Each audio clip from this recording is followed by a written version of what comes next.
Babel Latino, Programa de Comunicación Audiovisual Internacional. Tejemos puentes interculturales entre Latinoamérica y Europa. Con Guara Janet Sosa. Raíz Libre Fernanda León. Edición Ricardo Paz.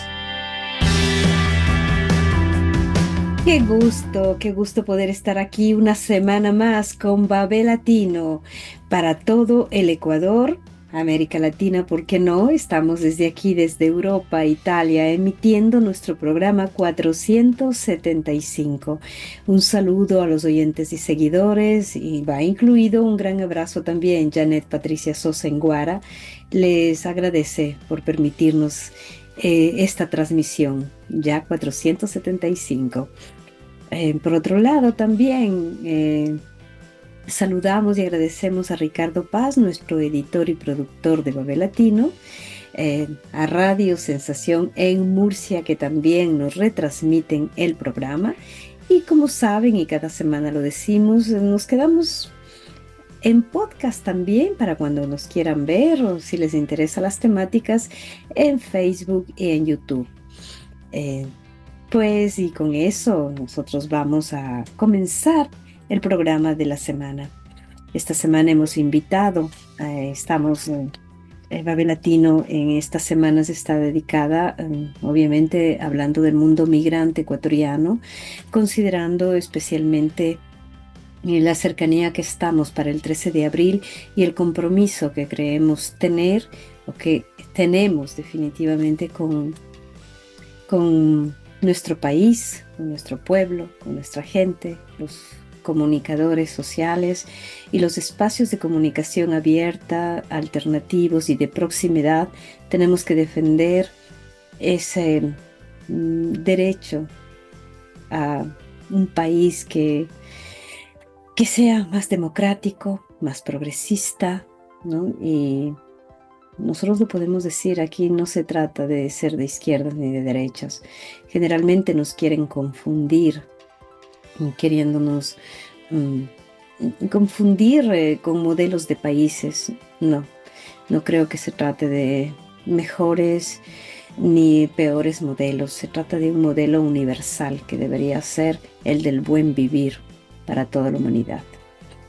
Vivimos tiempos muy oscuros, aquí mismo en Europa hay vientos, una vez más, después de 70 y más años, otra vez de vientos de guerra, pero lo mismo lo estamos viviendo día a día, sea en Ucrania, todavía con mayor dolor lo que vive Palestina, el genocidio.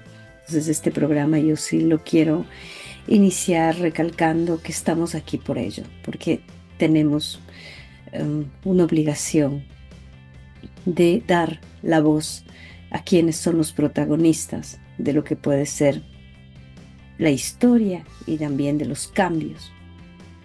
Y siempre quiero creer que la humanidad debe ir para mejor y no para peor, pese a que las circunstancias a veces son tan crudas que podría parecer el contrario, pero no. Estamos aquí porque somos optimistas y no solo tenemos esperanza, sino haremos nuestra parte.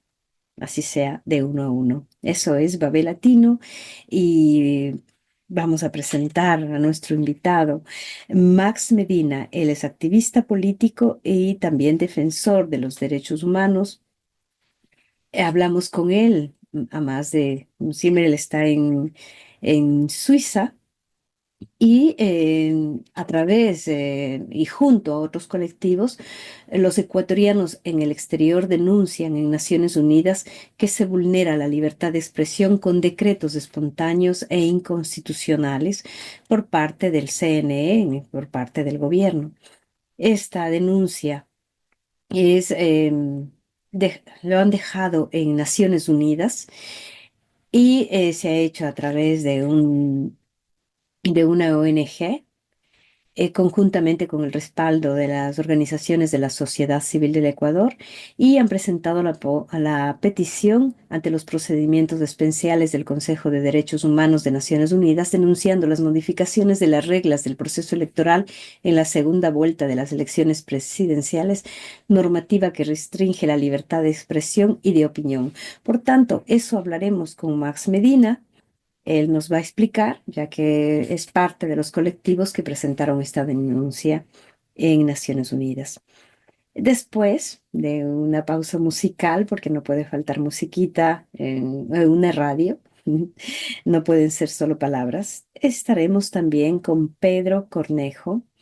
Pedro Cornejo es un analista político del Ecuador y nos meterá en contexto. Analizaremos con él el contexto de lo que está viviendo no solo nuestro país, sino Latinoamérica y, ¿por qué no?, eh, a nivel macro de lo que está sucediendo en el mundo, eh, y qué nos espera para el 13 de abril también, porque es justo que los migrantes estemos, mm, como ya lo he repetido, comprometidos, ya no solo como programa Bebé Latino, sino como migrantes ecuatorianos, de lo que pueda pasar el 13 de abril. Así que todo lo que podamos aportar para generar un análisis, reflexión, estamos aquí. Y con eso, pues iniciamos Babel Latino 475. Muchas gracias.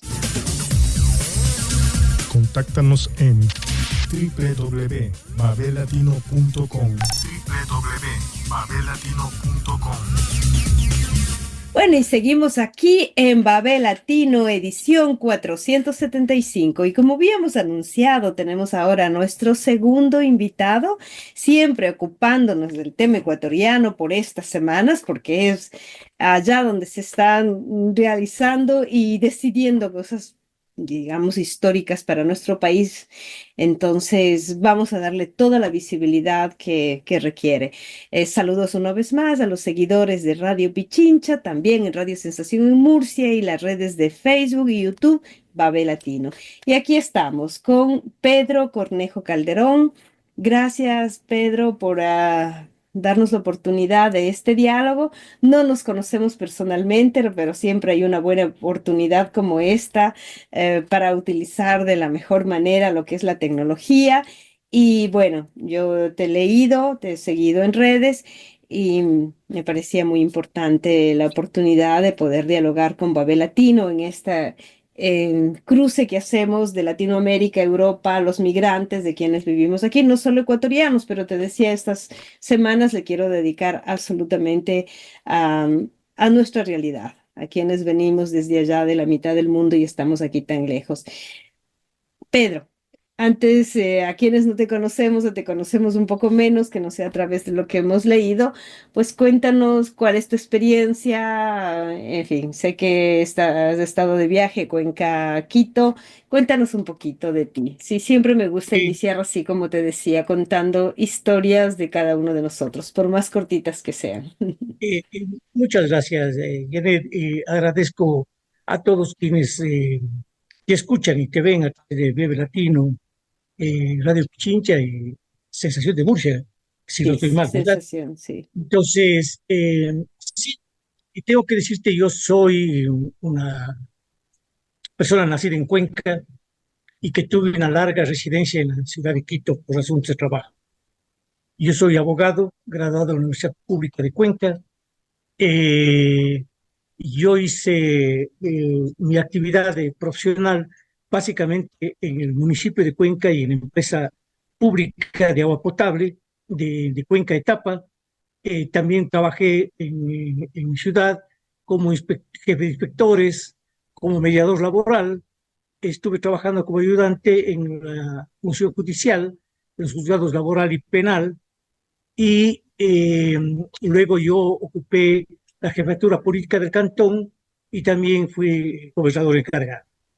Luego de eso yo me trasladé a Quito, estuve en la dirección jurídica de lo que se llamaba el Congreso Nacional y luego he trabajado en ministerios, el Ministerio de Gobierno, el Ministerio de Bienestar Social, el Ministerio de Agricultura, eh, también el programa de PSA, que es el programa de la empresa pública de Quito de agua potable.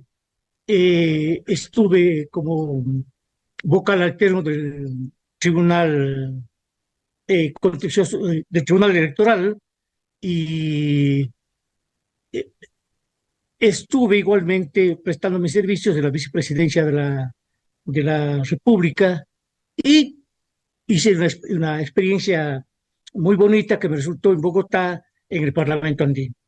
Eso es en síntesis, podría decirte como experiencia que he tenido laboral. Es una larga experiencia laboral y fundamentalmente en lo que es el servicio público, ¿no?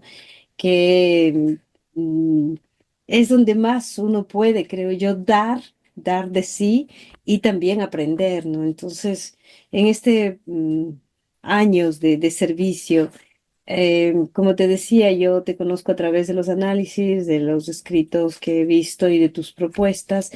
Y mm, yo te invito como analista en este caso, ¿cómo ves en este momento a nivel general? O sea, empecemos por el macro, porque no empezamos eh, la situación a nivel mundial. Y en ese contexto, pues, ¿cómo ves también? Y de lo que va a pasar de aquí a 15 días o menos de 15 días en nuestro país. Claro, digamos, nosotros estamos atravesando una situación muy sui generis. Este momento, digamos, en el mundo se encuentra en disputa el problema de la economía mundial, y entonces, claro, el multilateralismo empieza a cuajar y empieza a coger adeptos. Indudablemente eso ha acelerado la actuación de Estados Unidos para poder no ceder ese liderazgo mundial. Y claro, la guerra con Ucrania era que fundamentalmente ha puesto en el tapete la situación de Estados Unidos de mantenerse su hegemonía. Entonces, le ha ladeado a Europa, para decir así, de medio en el problema de la solución de Ucrania, y ha optado por resolver el problema con Rusia directamente. Esto indudablemente es una forma de cómo se quiere entender el problema de las relaciones internacionales, y creo que en medio de eso tenemos que saber que hay una ola que recorre ya no solamente Europa, también es acá en Argentina. Es una ola, ¿no es cierto?, un fascismo abierto, en donde definitivamente lo que está en juego son la defensa de la democracia, la defensa de la institucionalidad, la defensa de los derechos y las libertades, y eso es lo que indudablemente nos pone a nosotros en una situación distinta. Y para terminar, simplemente te diré que en el caso de Latinoamérica enfrentamos a nivel general dos posturas claramente abiertas. Una postura neoliberal, radicalizada, violenta, y una postura que se lidera del progresismo, y es, ¿no es cierto?, la defensa de un estado de bienestar. En eso estamos, en eso nos disputamos, y indudablemente que el Ecuador no está exento de esto. Aquí la disputa es abiertamente entre la posición neoliberal autoritaria de Daniel Noboa y la posición que lidera Luisa González, que es la posición de la Revolución Ciudadana y del progresismo, que busca el bienestar, justicia, el desarrollo y los derechos de la gente. Exactamente como tú dices, ¿no? O sea, vivimos una situación a nivel mundial, a nivel mundial. Aquí mismo en Italia tenemos un gobierno de derecha, así entre comillas extrema. ¿Cuáles son un poco las diferencias? Y aquí se ve eso, o sea, las derechas en Europa, pese a que ya hay también avances de extremas derechas, de fascismos, de nazismos, de neonazistas, es que no pueden cambiar la constitución ni hacer lo que les da la gana de la mañana a la noche. No pueden imponerse y hacer lo que sí pasa a veces en nuestros países, ¿no? Que mm, abusan de la constitución, no respetan la constitución, hacen lo que les da la gana, como está sucediendo con Noboa. Una derechización que también es creada, creo yo, mm, de las famosas nuevas tecnologías, la gente joven especialmente como que se interesa menos, porque yo siempre me pregunto y me hago siempre la misma pregunta, ¿cómo es posible que un proyecto oligárquico, que solo piensa en la privatización y en estar en pocas manos, pueda tener oportunidad de ganar frente a un proyecto progresista que lo que se trata es del bien común. Ya no se trata, y en eso también analizo, de una izquierda o una derecha, se trata simplemente de buscar una mayor dignidad de vida, el tener los servicios mínimos, y siempre también lo repito, porque aquí en Europa todavía, por suerte, costarán, pero no nos quitan estos derechos, no nos quitan. Si uno se enferma, va al hospital público. En nuestros países parecería que esos derechos ni siquiera la gente del pueblo, la que más necesita, le interesa o como que no le dan importancia. Entonces, el análisis que yo te quisiera pedir hacer es por qué tú crees ya nuestro país, llegando, aterrizando a lo que es nuestro país, acercándose ya al 13 de abril, por qué tiene tanta oportunidad en estos momentos esa oligarquía, esos grupos que no hacen otra cosa que succionarnos la vida, porque hasta eso nos están quitando el derecho a poder tener un país que antes mm, éramos contentos incluso de poder volver a nuestro país, y actualmente se regresa, sí, por nuestras familias, por esa cercanía, por nuestras raíces, pero hasta con miedo. Sí, eh, esto tiene su origen en realidad con el gobierno de Rafael Correa.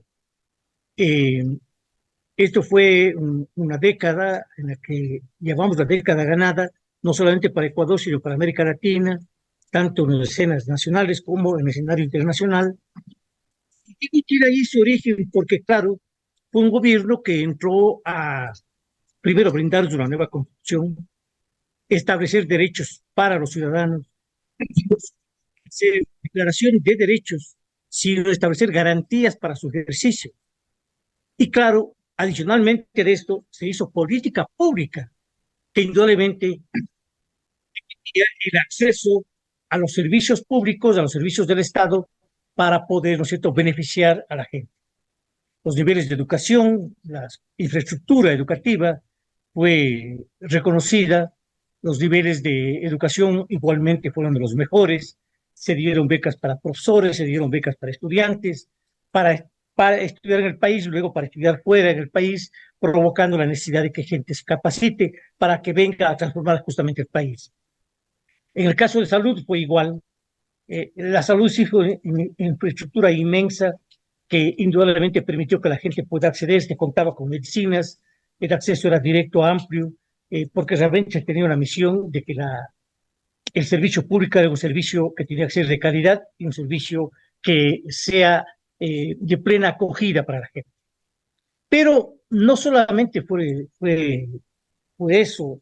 Fíjate tú que aquí se estableció una lucha en lo que eran las universidades. Había universidades que se llamaron de garage, eran universidades que simplemente jugaban con la necesidad de la gente para vender títulos universitarios, y claro, se entró a promover un estudio diferente, distinto, y se generaron universidades públicas que dieron muy buenos resultados. La función del Estado, la presencia del Estado era directa, el liderazgo del presidente era notorio, era evidente, era un presidente de territorio, un presidente empático, era un presidente que estaba sensible a las necesidades de la gente, era, ¿no es cierto?, una persona muy cercana para la gente, sus necesidades, y así era también igualmente su equipo. Era un equipo que se comunicaba entre sí, era un equipo que dialogaba, era un equipo que hacía territorio y que trabajaba con la gente. Estas cosas, indudablemente, la derecha y la oligarquía no le perdonan. Eso ellos establecieron y fueron una campaña, la última, en la que definitivamente se señalaba de que lo primero que ellos buscaban era tumbarle a la Constitución, hacer que el Estado no sea presente, hacer que la intervención de la empresa pública sea la que dirija prácticamente todos los servicios públicos y maneje todos los recursos públicos. Y claro, se volvió a esa época en donde los presidentes, los ministros estaban muy distantes, muy alejados de la gente. no conocían sus destinos. Y claro, se empezó una gran política de destruir el servicio público. Se dejó muchas obras inconclusas, no se invirtió, se dejó las carreteras que eran una maravilla, se dejó que se destruyan, lo mismo en el caso de las escuelas del milenio, el asunto de los hospitales, en fin, eso fue lo que en estricto se actuó. Y la otra forma de intervenir fue la que se utilizó a través del OFE con la persecución a los dirigentes de la revolución y una presión política que indudablemente tenía por objeto la muerte política de la gente y la proscripción del movimiento. Y claro, para esto necesitaban dos herramientas. La herramienta fundamental, que fue el contar con una fiscal, que era la que incentivaba y generaba la política de persecución, y luego, indudablemente, tener una prensa que es la que amplificaba y daba a conocer eh, las acciones del Ejecutivo en contra de el proceso revolucionario de Rafael Correa y para alimentar toda la línea de odio y ruptura del tejido social. Esto lo han venido haciendo durante 8 años e indudablemente esto ha causado un efecto enorme en la gente.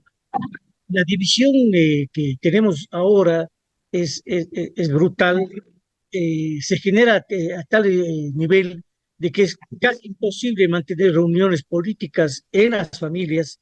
La situación es tan polarizada de que definitivamente no es posible llevar a niveles de un diálogo normal y racional. Han llevado a que la violencia básicamente es el mejor mecanismo, y luego ahora, desde el gobierno de Lenín Moreno, pasando por el de Lazo y actualmente de Noboa, han utilizado el miedo, la violencia como mecanismo de control social.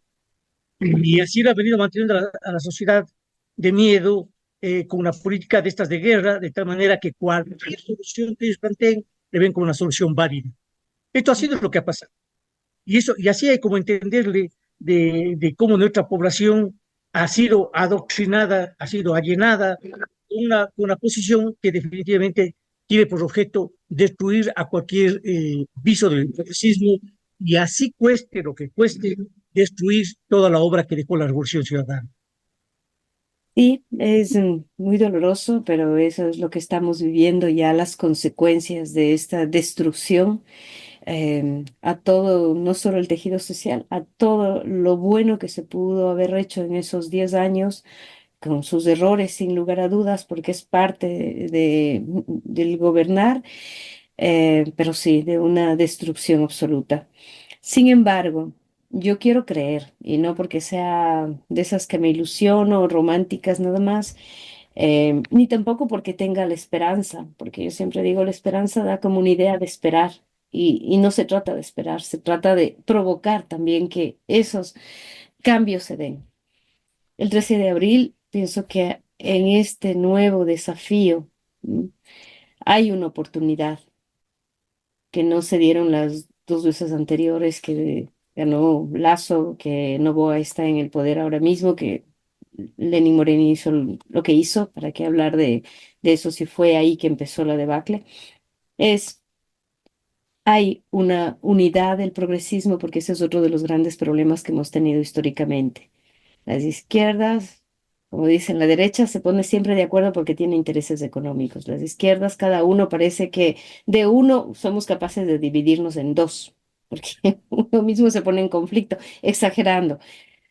Es posible esta vez mirar todos en un solo horizonte y en un solo objetivo que es salvar realmente nuestro país, porque eso es lo que se necesita ahora, un A ver, te digo salvavidas, que porque estamos realmente ahogándose en una situación de vida, sí, de vida, pero de una vida que no, que no tiene dignidad, porque cuando uno tiene que salir a la calle con el miedo de que algo te pase por adelante, por atrás o por al lado, o a cualquier hora, o cuidado con esto y cuidado con lo otro, podrás estar bien, e incluso económicamente, pero es una vida que no te da ninguna seguridad ni tranquilidad. Entonces, ¿cómo ves sí, pero eso? yo creo que aquí hay que tener una visión, digamos, de un doble lado. A ver, eh, eh, nosotros, y desde la Revolución Ciudadana igual, se cree que, ¿no es cierto?, debemos generar un ambiente de esperanza, un ambiente de alegría, una ilusión respecto de lo que lo colectivo puede transformar y puede llevarnos a una sociedad de bienestar, de derechos, una sociedad donde al final pueda establecerse niveles de justicia. Y esto nos pone en una situación en donde eh, creo que diferenció de la campaña de Novoa. Mientras él llevaba una línea de total confrontación, una línea de oposición, una línea de destrucción de la sociedad y del miedo, y utilizando los aparatos del Estado y la prensa, en cambio nosotros generamos una posición alegre, una posición de encontrar de que era la vida lo que tenemos que defenderla, a la que tenemos que buscar, a la que tenemos que aspirar y lo que tenemos que defender. Y entonces, claro, se recordaba el asunto de cómo el pueblo chileno hizo semejante lucha para derrotar a Pinochet. Tú recordarás cuando tuvieron que entrarse a derrotarle en la consulta a Pinochet. Sí, la película no, que fue muy Claro, famosa en ese fíjate sentido. la situación que vivía el pueblo, con la arremetida neoliberal y teniendo vida y miles de muertos de por medio, hicieron la campaña más alegre, hicieron una campaña llena de color, llena de vida, que le hacía ver a la gente que lo que estaban viviendo, que le mostraba el Estado, eso no era. Lo que se hacía ver que era este momento, quienes se oponían a Pinochet, era eso, o sea, Ujú. buscar un espacio. Entonces, creo que eso a nosotros también nos ha diferenciado. Y luego te digo una cosa muy interesante. Hubo una reunión en la Casa de la Cultura, previo al asunto electoral, en donde se fueron convocadas por las organizaciones sociales, los sectores de izquierda y los de progresismo como tal. La reunión permitió llegar a acuerdos básicos, reunirnos, básicos en el siguiente sentido. La otra situación era que la fuerza que llegara a la segunda vuelta tenía que ser la fuerza que recibe el apoyo de todos. Y indudablemente se trató de encontrar un programa de gobierno que sea el que unifique.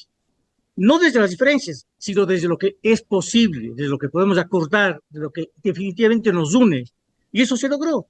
Y la primera vuelta fue efectivamente así. Fuimos divididos, indudablemente fuimos divididos, pero no hubo la agresión, hubo un respeto del conjunto de las fuerzas y eso ha permitido que en esta segunda vuelta electoral la adhesión frente a la candidatura de Luisa sea unánime, sea una posición firme de todos los sectores e indudablemente que el programa que se trabajó sea el programa base para poder tener líneas de acuerdo y entendimiento para cuando se sea gobierno. Entonces, creo que hay todo para pensar que las cosas pueden ser distintas. Creemos que nosotros también hemos hecho un mea culpa y tenemos que saber de que nos correspondía entrar al territorio a pelear sector por sector, casa por casa, para definitivamente encontrar el voto que era necesario para nosotros. Y lo logramos. Fíjate tú que superamos el techo del 34, 35% y avanzamos, ¿no es cierto?, hasta un 43%. Es decir, allí encontramos dos cosas.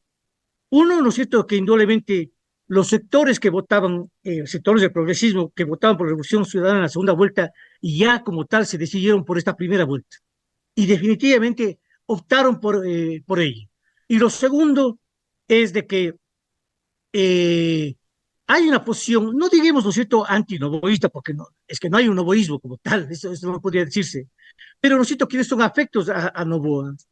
Eh, Hay un sector que no cree en esa forma de gobernar, en ese estilo autoritario, en ese estilo, ¿no es cierto?, donde rompe la toda norma, se va contra todos, a la final cualquiera que esté en la línea de contradecir una posición que él tenga, le tiene como enemigo y como enemigo lo trata y le lleva, ¿no es cierto?, hasta querer destruir.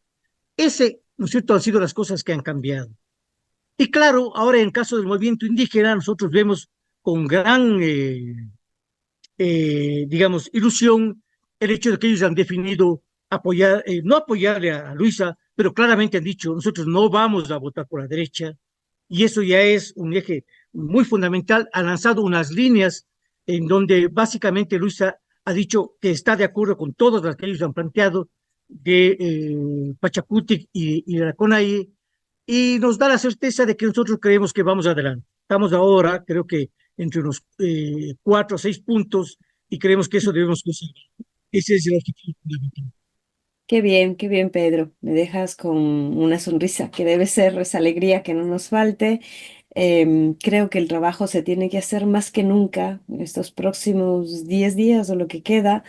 Y como dices tú, casa por casa, porque aquí estas divisiones, y lo sé muy bien, porque en las propias familias se ha generado em, tantas visiones diferentes, pero contradictorias las unas con las otras. Por suerte, mi familia en el Ecuador, todos saben claramente la opción de que lo único que nos puede salvar ahora mismo al Ecuador, a los ecuatorianos, ecuatorianas, es el progresismo.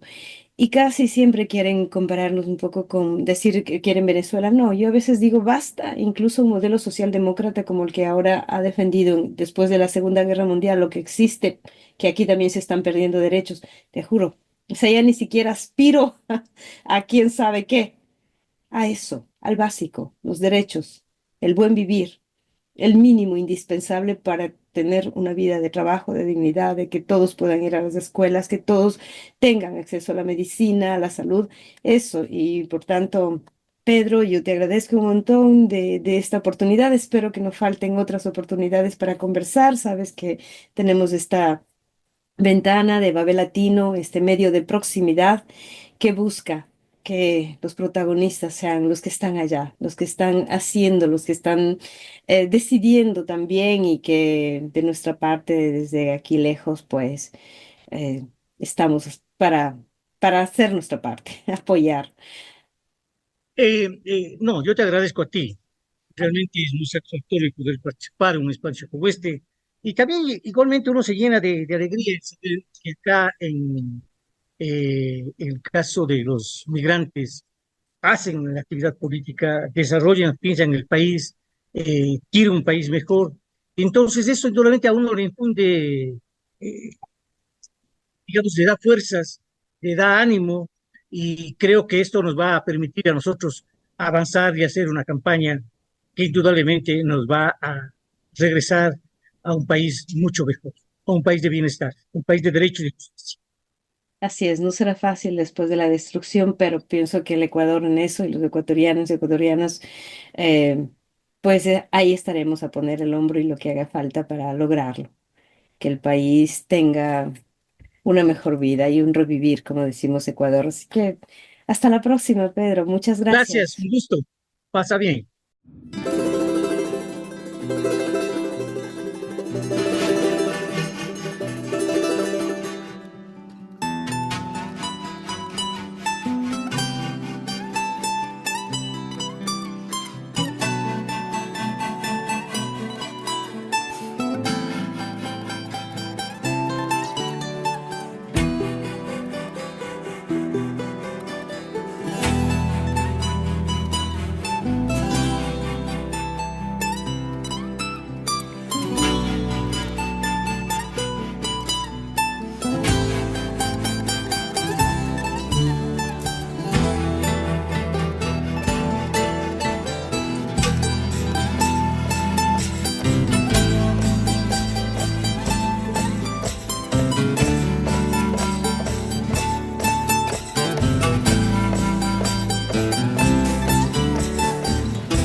para saber a dónde vas.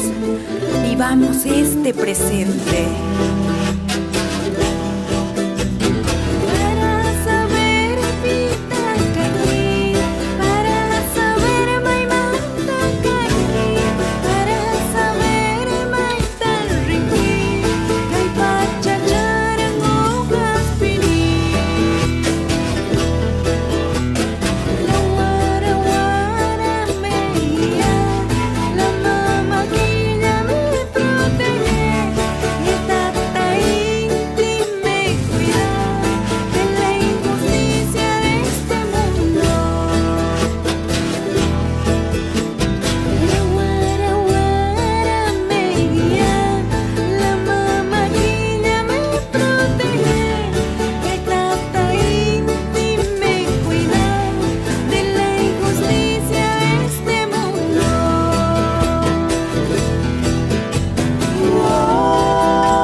Contáctanos en www.babelatino.com www.babelatino.com.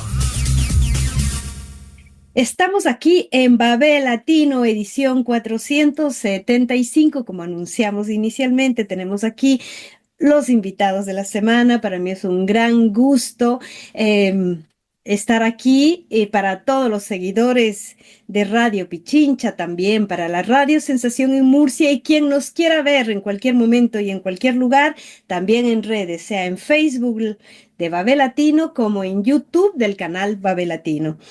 Y sin más, ya que tenemos el tiempo un poquito limitado por mil cosas que nuestro invitado está haciendo, y se ha dado unos minutitos para estar aquí con nosotros, pues le presento, grata y agradecida de que haya aceptado la invitación, Max Medina.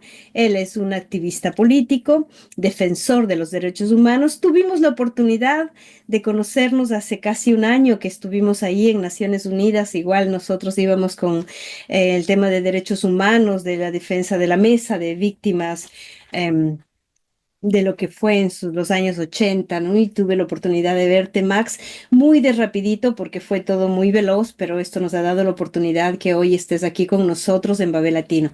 Así que ratifico el agradecimiento, bienvenido, y pues te dejo a ti. Pues muchísimas gracias, Sandra. Aquí estamos. Buenas tardes, buenas noches, buenos días al público que nos mira en todo el mundo. Sabemos que con esta ventaja de las redes sociales y del Internet, pues estamos siendo vistos por todo el mundo y los diferentes horarios. Les comento un poco, pues estoy 28 años en Suiza. Salí del Ecuador en un periodo muy complicado. Acuérdense, todo lo que fue antes del feriado bancario, el Ecuador comenzó a caer en crisis y fuimos expulsados económicamente muchísimos ecuatorianos, por lo que nos ha tocado prácticamente poblar el mundo de poco a poco. Estoy ya 28 años, como les decía, tengo ahora una pequeña actividad y una pequeña empresa, pero siempre he tenido al Ecuador en mi corazón y he luchado mucho por la gente de mi país. Aquí, gracias a la lucha que con otros compañeros empezamos en el 2000, logramos conseguir papeles para la gente en Suiza, que era muy complicado, muy difícil en esa época, y logramos hacer. O sea que ningún camino es difícil, en ninguna parte del mundo es difícil, mientras haya voluntad política y haya un buen argumento para explicar que los derechos humanos son lo primero, el hombre sobre el capital, el trabajo sobre todos los recursos, porque es importantísimo. Nadie niega que los dueños de los medios de producción son los dueños del capital. Yo soy un pequeño empresario, pero hay que ser muy justos en el manejo de personal. Eso les podría decir de... Sí, así es lo que dices, ¿no? O sea, eso no quita la posibilidad, digo, de ser emprendedores. No tiene que negar la posibilidad del derecho al trabajo, del derecho a la igualdad, del derecho a los servicios fundamentales, que es lo que sucede aquí en Europa, ¿no? Realmente Suiza es muy reconocida por todos estos derechos ganados. Si bien les pueden llamar ciudades caras, países caros, pero también hay un reconocimiento a lo que puede ser un trabajo con dignidad, que es lo que muchas veces falta en nuestros países, ¿no? En nuestros países que si bien son maravillosos, que si bien hay un corazón inmenso, pero que los derechos se van perdiendo y cada vez más a nivel mundial. Hay grandes conflictos ahora, pero lo que vivimos en nuestros países y en este caso en Ecuador es aún más. Así que, Max, como tú dices, los caminos pueden ser difíciles, pero cuando hay también uno empuja las puertas, abre las puertas, se da el camino, se da. Pero en nuestros países a veces ni con ese gran esfuerzo hemos logrado. Tú 28 años, yo por aquí tengo ya mis 30 también, o sea que somos una vida de aquí y allá se llama esta temporada de Babel Latino porque somos de aquí y somos de allá y nos contamos cosas.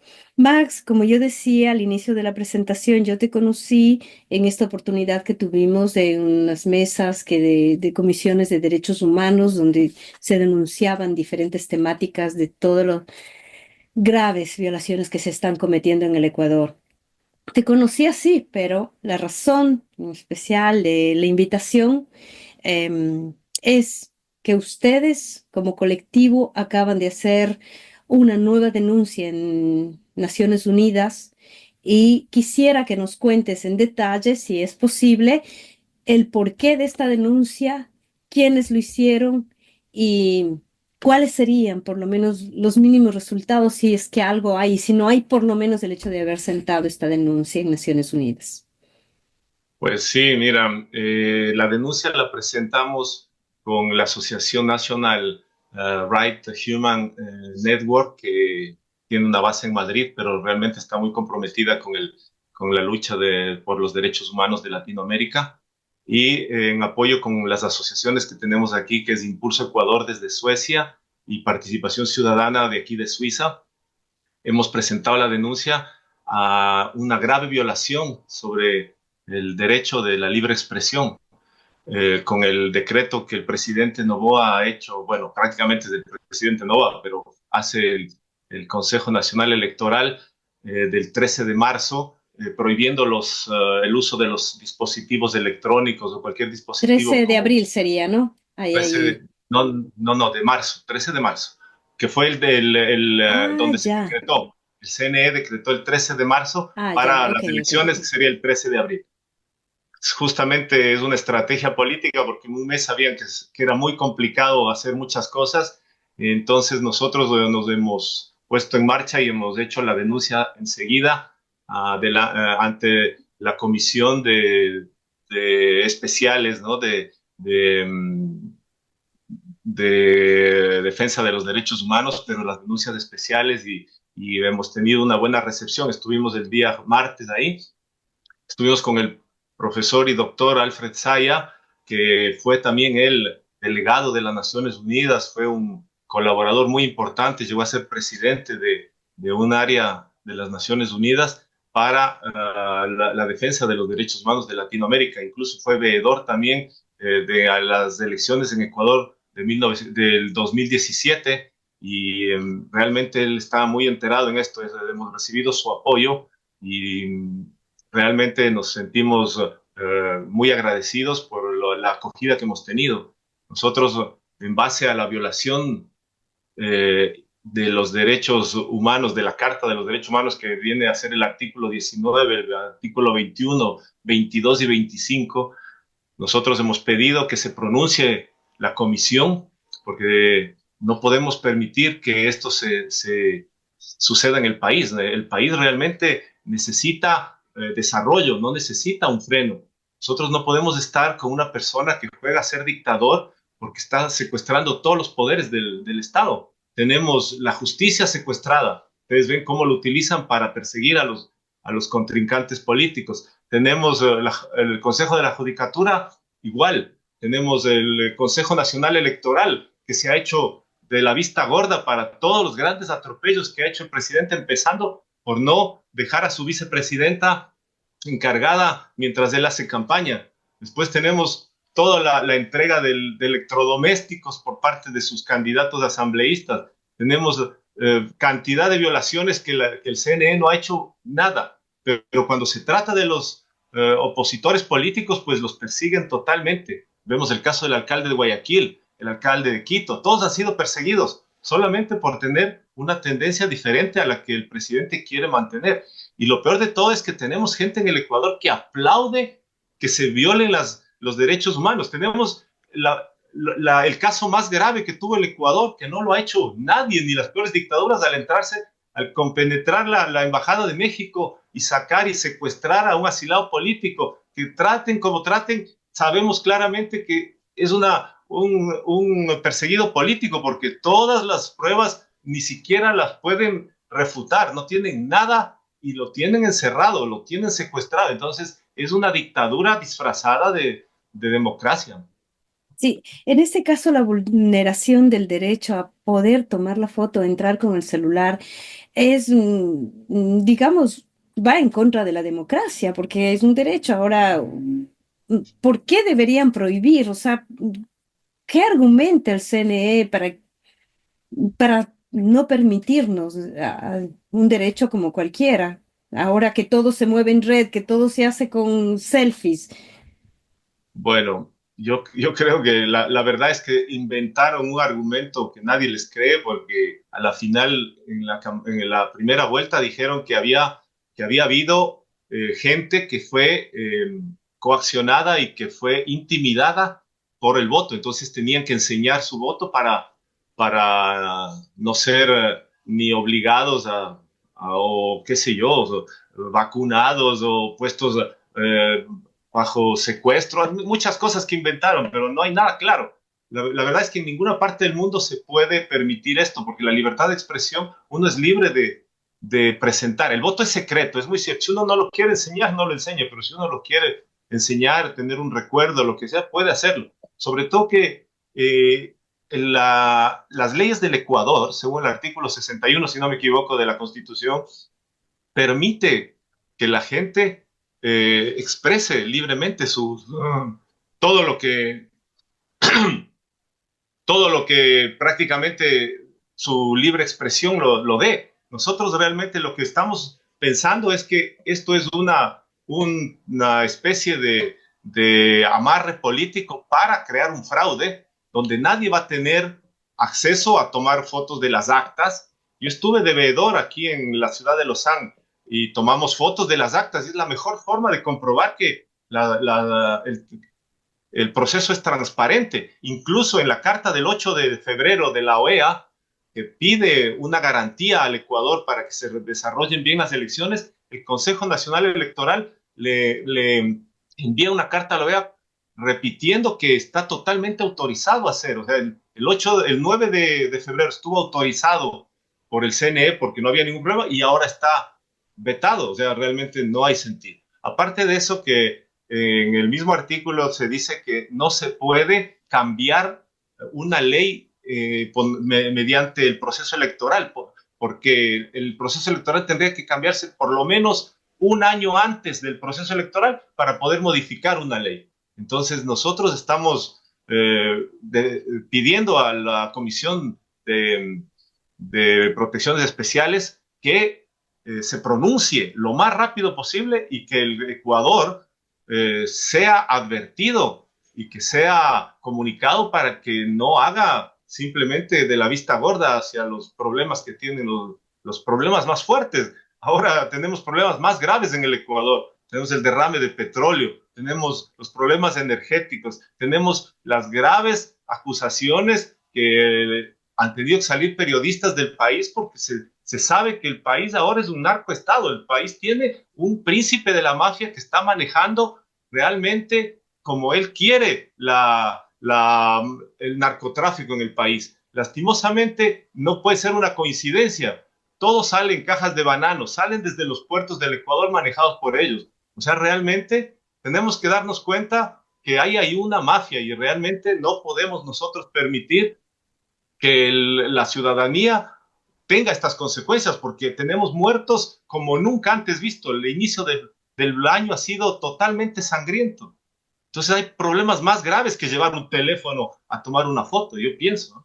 Sí, por otro lado, como tú decías anteriormente, la cosa increíble, que parece increíble porque quienes vivimos aquí tan lejos, incluso migrantes tal vez, Yo no puedo creer que haya quien apoye, ¿no? Este tipo de medidas completamente violatorias, completamente autoritarias. Y ya no se trata de izquierdas ni de derechas, porque tú ves viviendo aquí tantos años en Europa, sea un país u otro, uno más o otro menos, pero las democracias van un poco en el péndulo, ¿no? Pero no las líneas fundamentales del respeto a lo que es una constitución, de lo que es a las leyes, lo que es el derecho a la libertad de expresión, de lo que es, como digo, derechos ganados como la salud, la educación. O sea, hemos perdido en el lapso de estos últimos años todos los derechos, pero tienen aún el descaro de defender este tipo de medidas y de quién apoya estas medidas. Y eso duele mucho porque nuestra gente a la fin son gente como nosotros, ¿no? La gente del día a día, la gente de a pie, y tenemos que combatir nosotros que estamos tan lejos, ver esta cruda realidad que vive, ¿no? Ya no solo de cuánto nos imponen, sino de cuánto la gente también se deja convencer de que son medidas justas cuando no hay peor situación de la que podemos vivir ahora el Ecuador. Yo pienso que la gente no está convencida de que es justo. Lo que pasa es que hay una polarización total que se ha creado un odio en el Ecuador, que ha separado familias, amigos. El odio realmente es lo que en el inicio de 1900 pasó en España para la guerra civil. Ha pasado en muchas partes del mundo donde pasó en la ex Yugoslavia. Lo que pasa es que ha venido, lo primero, crear un enemigo público. En este caso se creó un enemigo público que era el gobierno de progresista y lo han hecho pasar porque todo lo que han hecho está mal. Tiene sus cosas malas que ha pasado porque es lógico, tiene que haber habido errores porque quiere decir que trabajaron, pero hay muchos aciertos. Entonces, no se dan cuenta que Europa ha pasado 2 guerras mundiales y de eso ha aprendido. El Ecuador no ha pasado problemas tan serios como los que está teniendo ahora y que eso no nos lleve a un problema más serio, porque hoy día está tan dividida la población que aplauden cosas que saben que está mal, que está anticonstitucional, que no es legal, pero aplauden porque simplemente lo hacen en contra de sus enemigos políticos. Entonces, esa polarización puede crear una catástrofe en Ecuador. Analistas políticos españoles han dicho que si este año el país no define su política interna de una forma que sea social y que sea justa para el Ecuador, podría ganarse una anarquía total por las grandes mafias que están manejando el país y podría ser algo irreversible que en 20, 30 años no podemos recuperar y simplemente el país quedaría. Tenían tanto miedo de llegar a ser Venezuela que hoy estamos peor que Haití. Entonces, realmente, ¿a dónde nos ha llevado esta política? A la destrucción del país, de crecimiento económico. No tenemos nada. El Ecuador no tiene nada. En los últimos 8 años no ha progresado un paso. Entonces, simplemente lo que dijo Lazo, aunque nos cueste la economía, tenemos que destruir a un actor político que ellos no están de acuerdo. Y eso no está bien porque el país no puede centrarse en un actor político. El Ecuador somos 18 millones de personas, de los cuales hemos emigrado 4 millones por todos estos problemas. Y somos los que hemos mantenido la dolarización en el país. Somos los que hemos mantenido a nuestras familias directamente, porque el petróleo ya vemos que ha sido totalmente negociado siempre. Siempre ha sido un producto de negociación para donde se han llevado las grandes empresas norteamericanas, lastimosamente. Así es. Mira, el tiempo se nos acaba, justamente decía eso, me dijiste, y es casi el punto que solo quisiera decirte que nos hagan saber cuáles van a ser la respuesta de esta denuncia. Me imagino que tiene su tiempo técnico también en la denuncia y en que pueda haber, qué sé yo, un llamamiento, un llamado de atención o lo que fuera, porque así ya, como dices, invadieron la Embajada de México en contra de todos los derechos diplomáticos internacionales. Jamás ha pasado casi en la historia, digamos. Esto para ellos es una más, punto. Pero nosotros tenemos que seguir actuando y qué mejor en los espacios de derechos humanos a nivel de Naciones Unidas, que son los espacios que nos quedan, porque estamos viviendo un momento oscuro. Así que haznos saber, Max, háganos Claro saber que sí, claro que y sí. Una vez más agradecerte, te dejo para el Muchas gracias a mensaje. ti. Un abrazo grande a todos mis compatriotas y que sepan que no están solos. Estamos desde el extranjero y desde el exterior tratando de que el país salga adelante. Tenemos el convencimiento de que va a salir adelante. Así que les mando un saludo fuerte a todos. Muchas gracias, Max. Babel Latino. Programa de comunicación audiovisual internacional. Tejemos puentes interculturales entre Latinoamérica y Europa. Con Guara Janet Sosa. Raíz Libre Fernanda León. Edición Ricardo Paz.